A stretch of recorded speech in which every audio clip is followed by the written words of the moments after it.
Nadiad DYSP ડિવિઝનમાં આવતા 6 police સ્ટેશનમાં આવતા ₹30 લાખનો વિદેશી દારૂ પ્રાંત કલેક્ટરની હાજરીમાં નડિયાદ નજીક પીચ ચોકડી પાસે બુલડોઝર ફેરવી નાશ કરવામાં આવ્યો. નડિયાદ ડીવાયએસપી ડિવિઝનમાં પશ્ચિમ નડિયાદ શહેર, વડતાલ, ચકલાસી, વસો, નડિયાદ ગ્રામ્ય પોલીસ સ્ટેશનમાં વિવિધ નોંધાયેલા 60 ગુનામાં પોલીસે 15,969નો વિદેશી દારૂની બોટલો જપ્ત કરી લીધી હતી. આ દારૂની બોટલો નાશ કરવા માટે કોર્ટના ઓર્ડર મુજબ નાશ કરવાની કાર્યવાહી હાથ ધરી હતી. દારૂનો નાશ કરવાની કાર્યવાહી થઈ. શું છે સમગ્ર વિગત જણાવો. નડિયાદ ડિવિઝનના 6 પોલીસ સ્ટેશન છે. નડિયાદ ટાઉન, રૂરલ, પશ્ચિમ, વસો, ચકલાસી અને વડતાલ પોલીસ સ્ટેશનના કુલ 60 જેટલા ગુનાનો નામદાર કોર્ટમાંથી હુકમ મેળવેલ.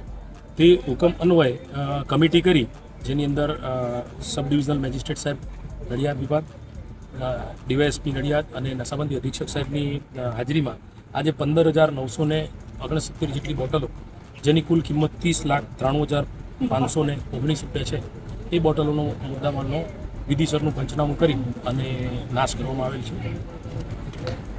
ઓકે.